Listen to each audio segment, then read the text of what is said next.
Hello and welcome to ETAuto and to this very special episode of Technology Talks, a discussion series featuring technocrats and technologists.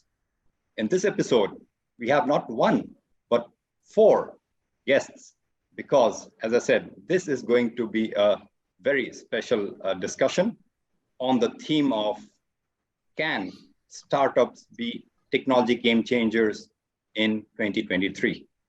As we all know, in these disruptive times, the automotive stroke mobility industry is becoming increasingly technology intensive. So what lies in store for the industry, for the consumers in 2023 and beyond? That's what we are going to look at, discuss, and learn from the industry experts. And it's my honor to introduce our guests today, starting with Mr. Harald Kroeger. He is a board member at SiMa. SiMa is a technology company specializing in machine learning and artificial intelligence. Mr. Kroeger also happens to be is also a industry veteran with stints at global majors like Bosch and Mercedes-Benz, as well as well-known startups like Tesla and Rivian. Welcome to the show, Harald. Thank you. And next, it's my pleasure to introduce our OEM representative, Dr. Tapan Sahoo, who is the Executive Director, Engineering at India's largest passenger vehicle maker, Maruti Suzuki. Welcome, Tapan. Thank you, Sumanta.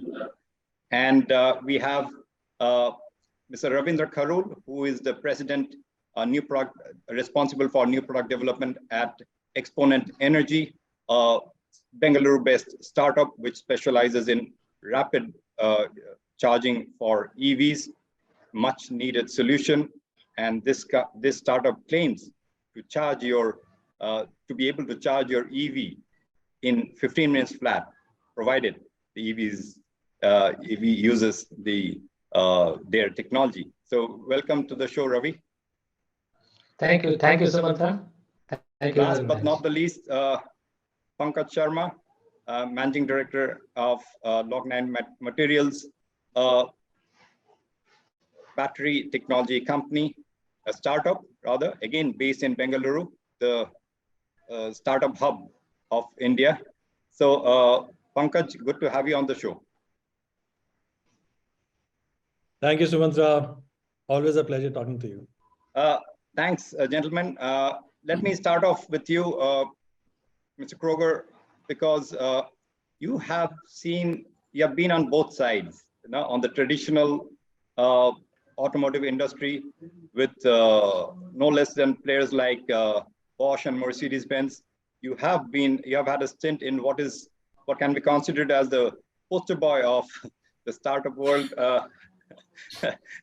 Tesla, the company which is really creating a lot of waves in the EV industry. And you also had a stint at Rivian. Tell me, in year 2023, what kind of disruptions, what kind of technology trends do you think will take center stage?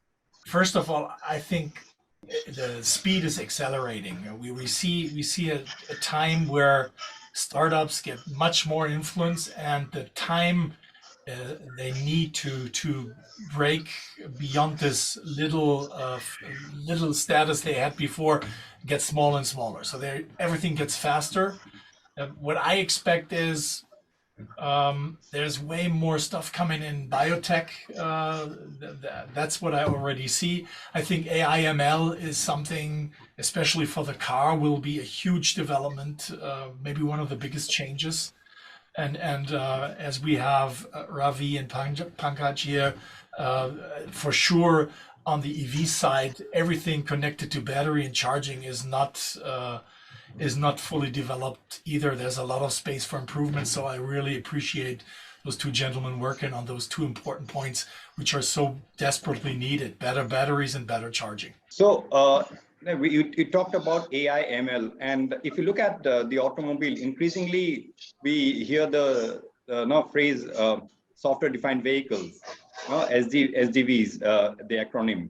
Do you think 2023 could see, some say that it could be perhaps, it could qualify as the year of the SDV, but as you mentioned earlier, the trend has been going, but do you see 2023, 2024 reaching the peak for this SDV trend?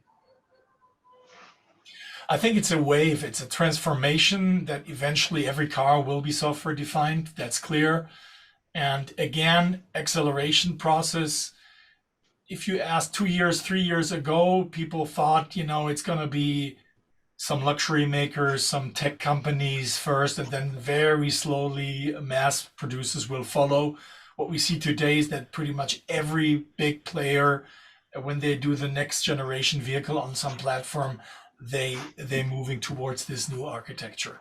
So yes, I would agree. 23 will be the year where the majority of all sourcings out in the world will be software-defined vehicles. Right. Talking about vehicles, coming to the OE side, Tapan, 2023, what kind of progress do you expect in automotive technologies in a market like India? Well, now where Harald is speaking from, he joins us from Stuttgart. That is the home of Mercedes-Benz and Porsche. Well, India is a different ballgame altogether in terms of the vehicle composition. So in terms of the technology progression, technology kind of trends, what are the key trends that you expect 2023 to serve as a platform for new growth, and others maybe existing technologies to reach a certain state of maturity? I think, Sumanta, if you look at it, developments in India, I think the key focuses are going to be first on decarbonization, with India declaring carbon neutrality by 2070, and the push for CAFE Phase 2 norms kicking in from 2022. Decarbonization is going to be one of the key elements which is going to shape or drive the industry forward across segments. That's one key trend which will be there. The second trend is increasing affinity or increasing aspirations towards high-tech features. I mean, anything that's available across the world. We would see in future a lot of ADAS features coming in terms of safety. India is becoming a safety-conscious market, and people are looking at not only safety, a lot of infotainment technologies, comfort technologies. So these are going to be, defining areas where OEMs, you would see a lot of action from OEM side. And of course, I mean, India being a cost-sensitive market, 1/8 of US GDP, US GDP per capita, the penetration could vary across segments. However, we think it's definite that areas like powertrain, areas like infotainment, connected vehicles, safety, entertainment is going to be the key trends in future. Right. So, and you mentioned about decarbonizing. So can we expect more models from Maruti to have the strong hybrid feature, because you offered that technology for the first time in any of your products this year, as in 2022. But in 23, we would like to push that technology envelope further into your portfolio.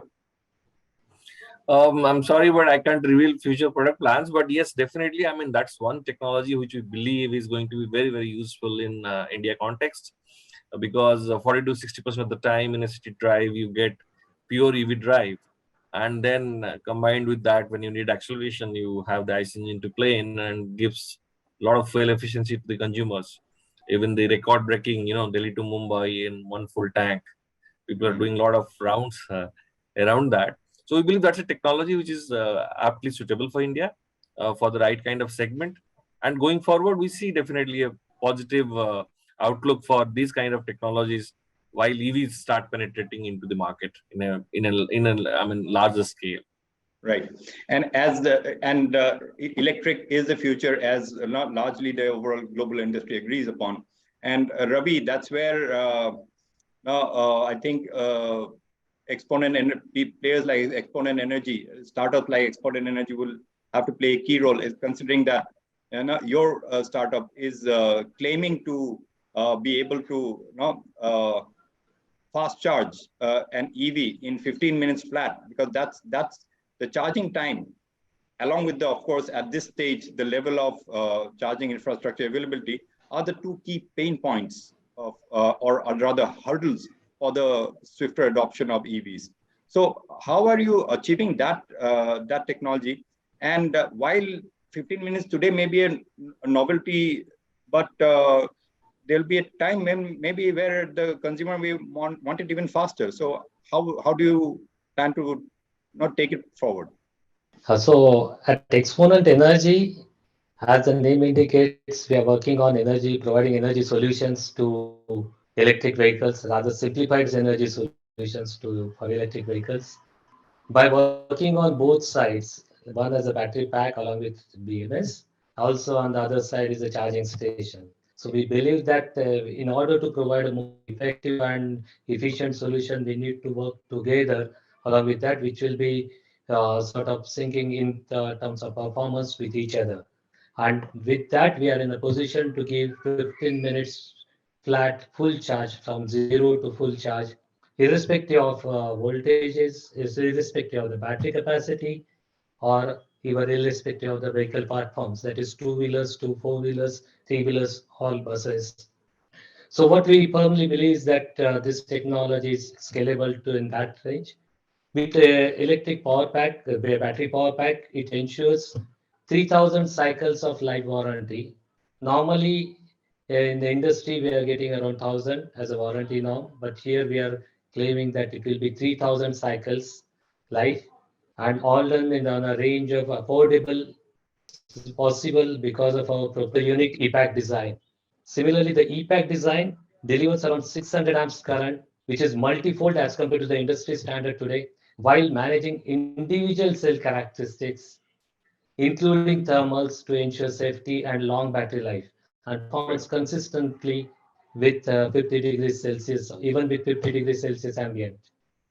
Okay. So who? I mean, who all are you already working with in terms of in terms of OEM partners? And in 2023, how do you plan to scale it up? Yeah, so as regards working together, we already have working with Ultigreen, wherein our vehicles are on the road also for testing and all. And apart from that, as we move forward in 2023, certainly we want to take it, scale it forward. We want to deploy almost 2,000 vehicles that are powered by Exponent as a part of our first pilot. At the same time, the e-pumps, the charging stations, we would like to put at least 100 pump stations in Bangalore, and further we'll expand our network to capital like Delhi and other cities, which will deploy almost at least 100 e-pumps in every city. That's the plan going forward. Right. Good to know about that. Pankaj, coming to you. You, as in the battery is, as we all know, is the most crucial component, both in terms of cost and also its role in an EV. So what are the advancements in battery technology that we can expect in 2023? And specifically at Log9, how are you going to add something new to what you are currently offering?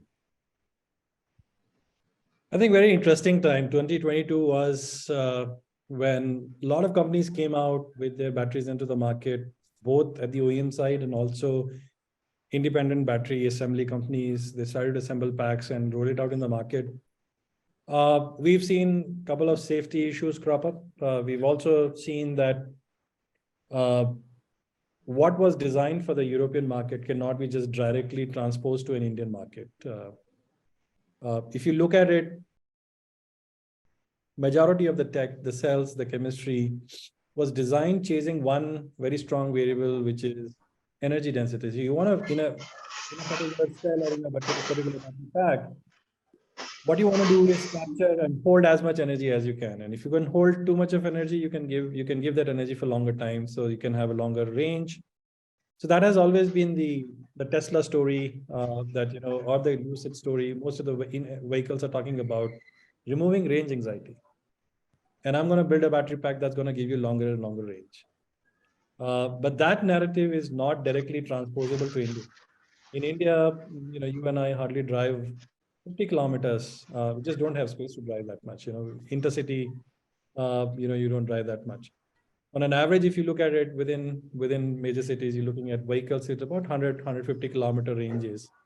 That's what's been talked about it. So there is a certain expectation that you don't have to over-engineer batteries to large battery packs.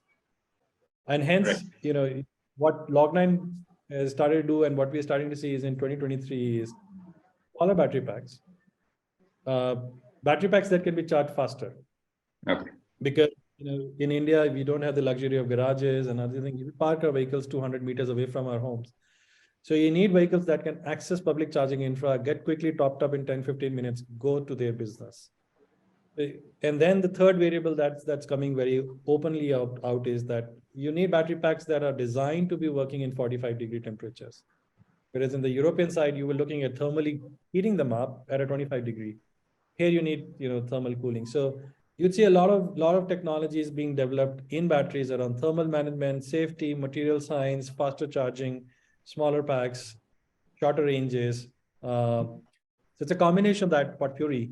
We've now started to understand what India is requiring for, and that's what you'll see from Log9. We continue to put out our battery packs designed for India. We already have over 2,000 plus batteries commercialized in the market. So we've been gathering a lot of data to understand user behavior, how the batteries are talking to the vehicle, how the drivers are driving the vehicle, how the batteries getting consumed in the process, the degradation profile.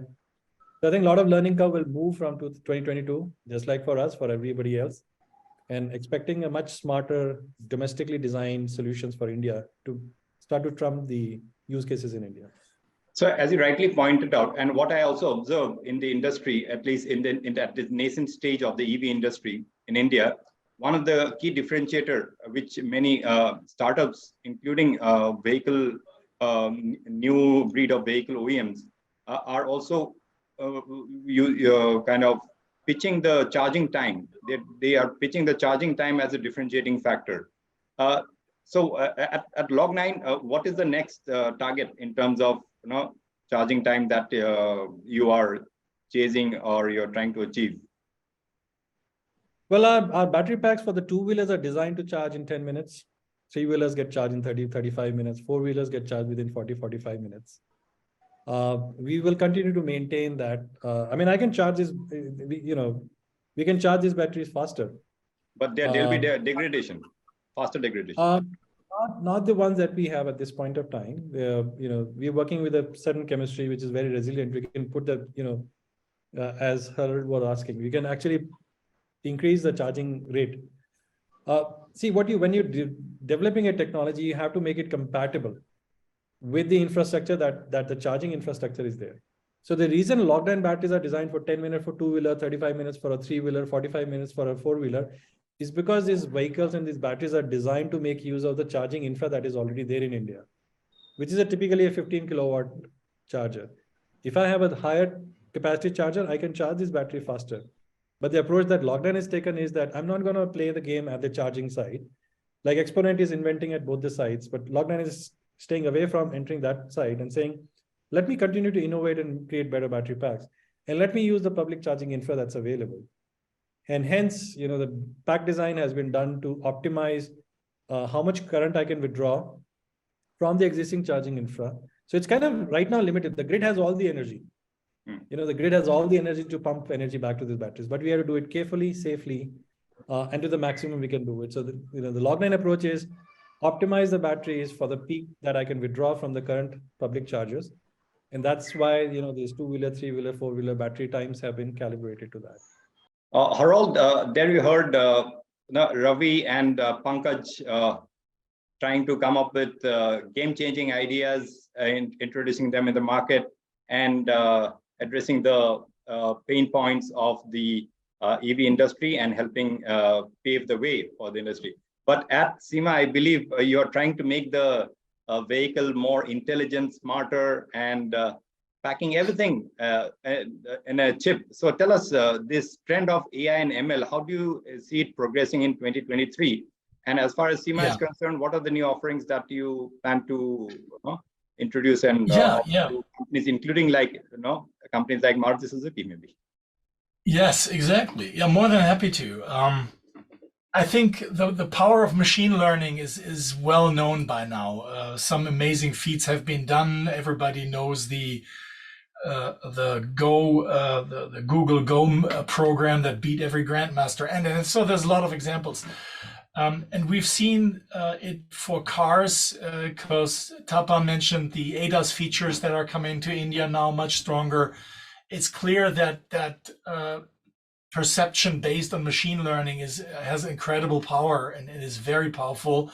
The problem that we see today is it's very powerful, but it needs a lot of power. It needs a lot of electricity. Today's solutions based on graphic cards, chips, and such eat way too much energy, especially if you're talking about electric vehicles.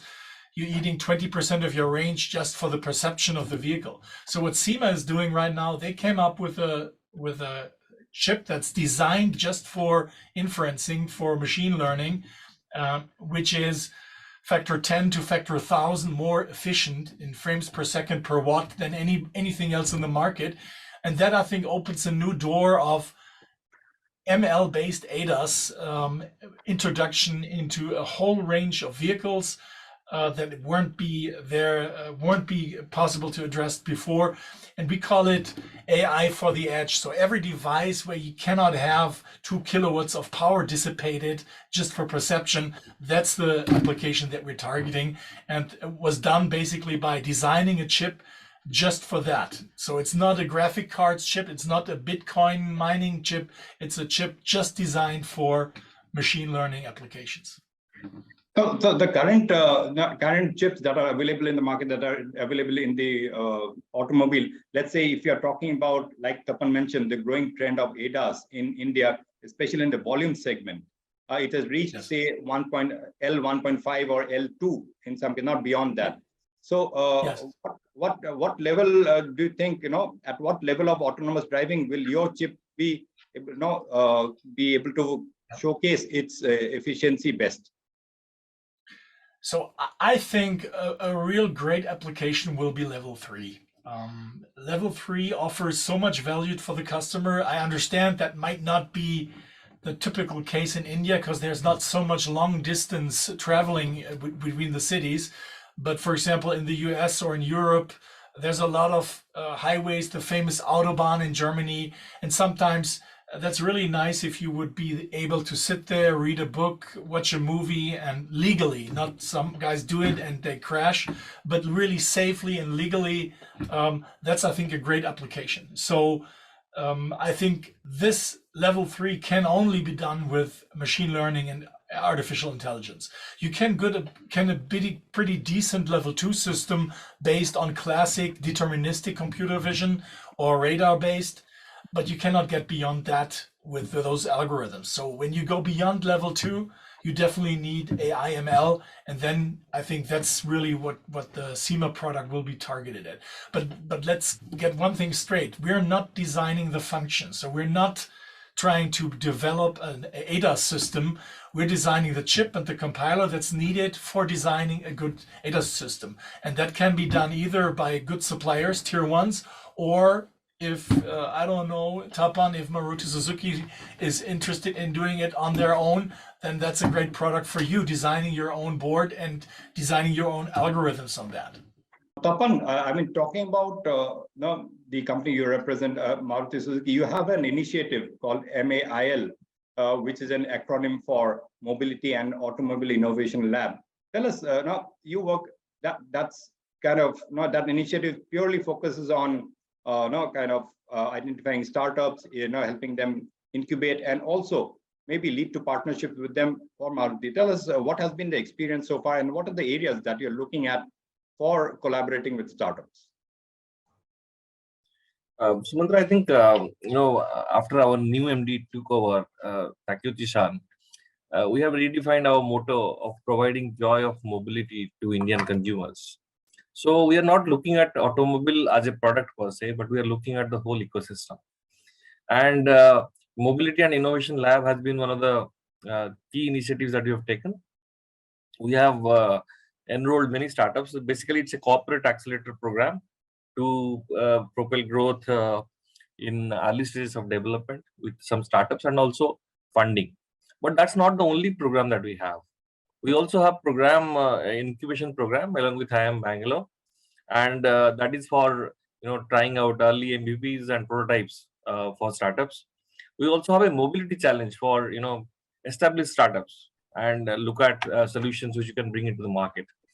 Talking particularly of mail program, it has been very, very successful. We have several rounds of startup selections, looked at various proposals they have, not only for the product, but also, like I said, various aspect of mobility, various aspect of our business.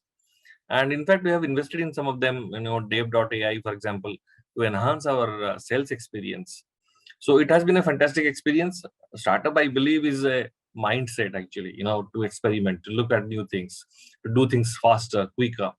And that's the only way forward. So like we redefined mobility in 80s and we created the whole ecosystem in India, I think this is a new step that we have taken, which is going to redefine mobility, and we can provide joy of mobility to consumers. So therefore, are you also trying to kind of revamp or recreate that atmosphere within Maruti Suzuki also of agility that and innovative ideas that startups are known for? Yeah, true. I mean, I think we also have an entrepreneurship challenge. It's not only with startups we do. We also have a challenge for our employees that they can give creative ideas, and they're also funded by the organization to create prototypes and look at new things, look at new ways of working. So that also we are trying to do, and be more agile. Of course, I mean, as you grow up, you look at scale, you look at various risks, but at the same time, you need to experiment and you need to look at, and if you do fail, you do fail fast. Right. And Harald, coming to you, and since we are talking about startups, you have had some stints in not one, but two startups creating news for different reasons. Let's put it that way. Tesla has reached where it has, Rivian facing its own share of challenges. But tell me, what are the learnings, what are the lessons that you pick up from there?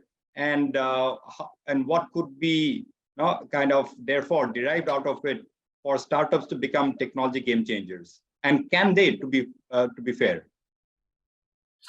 So the answer on the last question is easy. I think definitely yes. I'm 100% convinced this can be done. Second question, the first one you asked, I think there's two aspects to this that are worth mentioning. First, if you think of the big companies, the huge names that are out there, they all have been startups at some point in time. They all have been really tiny. They have been founded by people that went all in on their idea. The guys founding those companies have been called crazy at that time, for sure. And sometimes that gets lost in this process. And this comes to the heart of your question. I think I'm always amazed when I see the speed that startups are operating at, like a superconducting thing. There's no resistance in this company.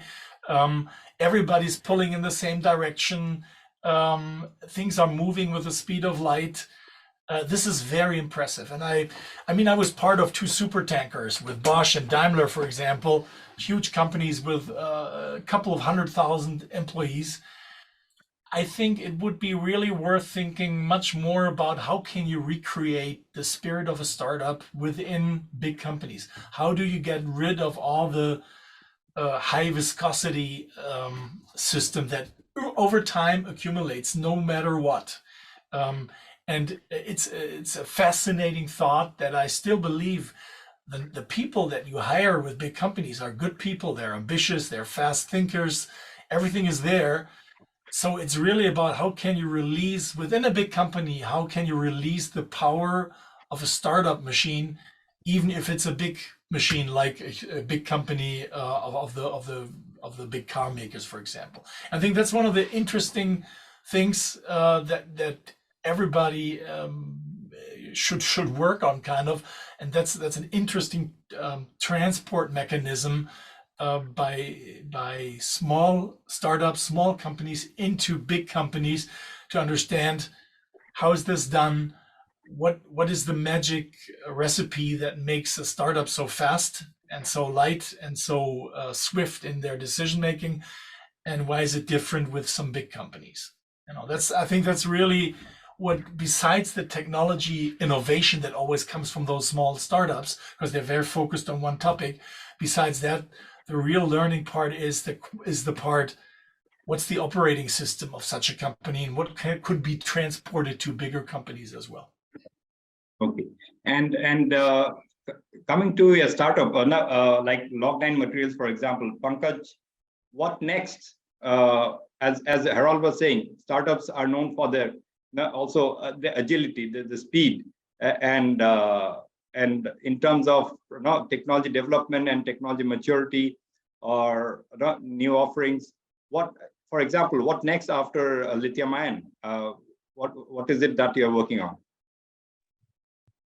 I think a lot of lithium ion is going to come this year for sure. They're coming out with very specific, extremely powerful products that's supposed to dominate and give power to the businesses that are doing last mile deliveries.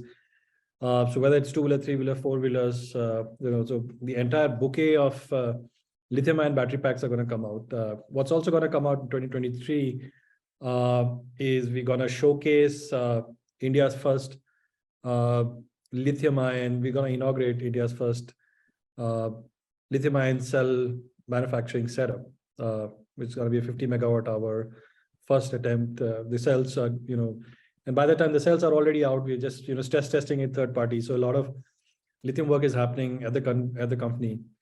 You will also see our fuel cell system that we've been working at. It's going to step out. So aluminum air fuel cell, that's going to be a very different take in terms of stationary power. What you can do is digest an aluminum, get the energy out. A very different way of generating energy. We're going to unleash that. Some beautiful pilots are targeted for 2023. So yeah, very, very hopeful, very excited to enter into this amazing year of a transformation where a country kind of establish itself as the first big milestone of electric vehicles being the first choice for customers and technologies that are enabling them to kind of take that step confidently. And Ravi, in terms of Exponent Energy's offerings or focus for 2023, what would it be, and how do you plan to scale up your business? As you said, you shared some figures earlier in the discussion, but in terms of the next thing, beyond what you offer now, could it be in 2023 or next year? So in 2023, as I earlier also said, that we need to scale up more and ensure that the technology what we have developed matures really well, and we can deploy it at a wider scale in terms of our charging network as well as in terms of our product offerings with different OEMs. So that will be the major focus, while the other technology projects will be on, which we will not be able to talk much about that, but major focus will be on scaling up, and that is precisely the sort of opportunity also we see. Okay, Harald, you have had the experience of really working in these very highly respected, highly matured organizations as well as these startups. They both have, while the startup may have its the strength of agility and new and innovative and disruptive ideas on their side, but now established mature companies have the scale, the manufacturing experience, for example, processes in place, and things, and all in all, but the experience which a youngster like a startup may not have. So do you think a startup can going ahead can compete with some of the well-established companies in their field, or do you think collaboration will be an increasingly growing trend? Personally, I think you mentioned a very important component in your question. As soon as it gets to production and mass production, then you're talking about a different animal. I think defining technology and pushing technology to a certain level A startup, if you have a set of brilliant people, gifted people, they can reach any height. That's not the problem. As soon as you think, now let's go into mass production, and you talk about machinery, you talk about tons of cash that you need to set up the machinery, then it might be really smart to speed up the process by partnering with the right guys. Of course, every startup is more eager. Yes, we do it all on our own. We invest everything. We find guys that give us capital. That sometimes works.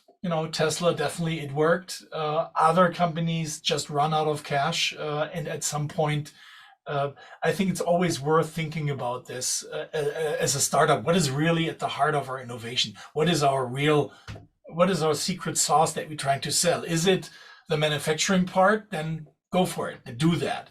If your secret sauce is some intellectual IP part, then I would always recommend partner with somebody, because you're so much faster. I wouldn't say it's impossible to do it, but you lose so much time, because that is time consuming. Finding the right machinery, getting to a quality product in terms of mass production, that takes a lot of experience. That's not good enough to have gifted, talented people. Then you need people that have done something like that before and can tell you exactly, well, with that kind of machinery, we run into this and this issue.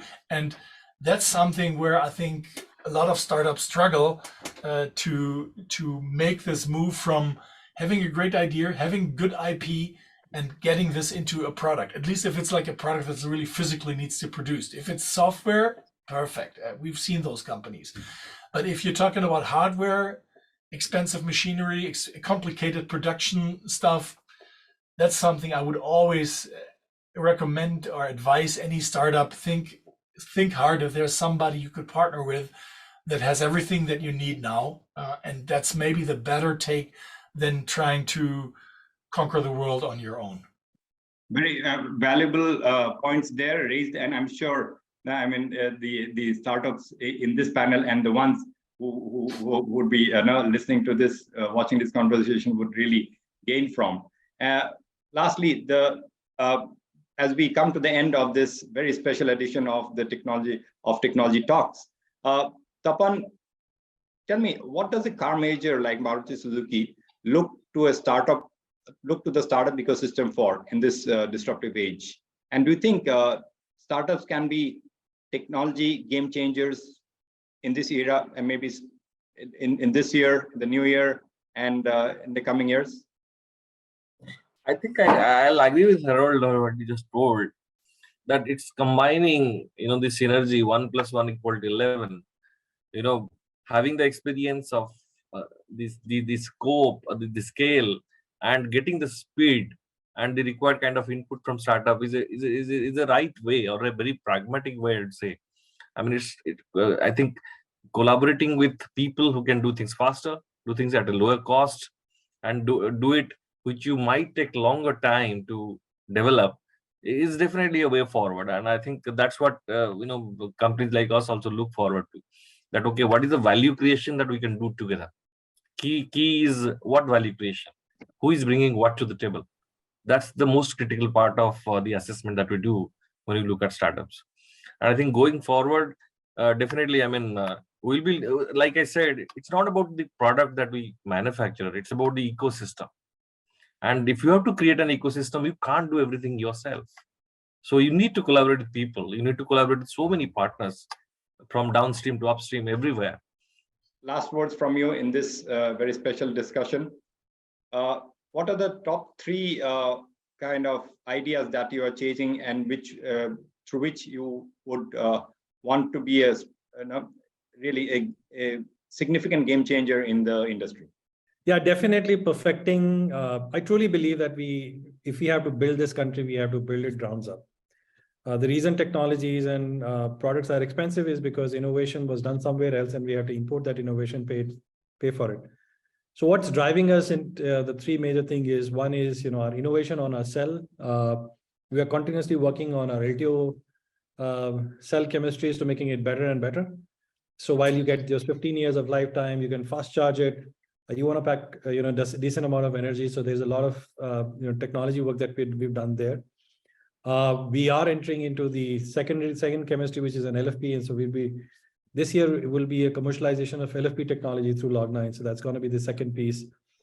And third, there has been a lot of work that we've done on our fuel cells, and that those fuel cells, as they start to enter into stationary use cases, those are the three big things. But yeah, I think inviting everyone. We have our battery day, which is the day 0 in April, and we will be unlocking and showcasing a lot of our tech that day in terms of what Log9 is bringing to India in terms of its self-reliance. Great. Good to know about that, and best wishes with your efforts there at Log9. Ravi, at Exponent Energy, what next after this rapid charging technology offering? Would you look at developing new products, technology solutions that would kind of help you be a game changer, or at least try and offer something which could qualify as a game changer in the market? Sure. So as I said, that our technology can work at all the voltages, even high voltages. So our next step will be to ensure that even we develop really good high voltage battery packs as well as charging system, so that the complete range can be really sort of giving for all the rapid charging in 15 minutes flat, irrespective of the battery voltage. Already our technology is proven on the 3-wheelers design, and that is where we see as the biggest opportunity in the market also, especially because that is where the maximum energy is consumed and at higher frequency, especially the commercial vehicles. So next will be the buses and cargo type of thing with very high voltage battery packs as such. Thanks for sharing those information and insights, gentlemen. And with what we have shared, I'm pretty sure that 2023 is going to be a year of a lot of technology developments and disruptions, of course, and a lot of new ideas, and all in all, in making the automobile stroke mobility industry all the more interesting and exciting. Thank you very much once again, gentlemen, for sparing your time to participate in this special virtual roundtable discussion in this edition of Technology Talks. Wishing you and all your loved ones a very happy and prosperous new year. Best wishes from all of us at ETAuto.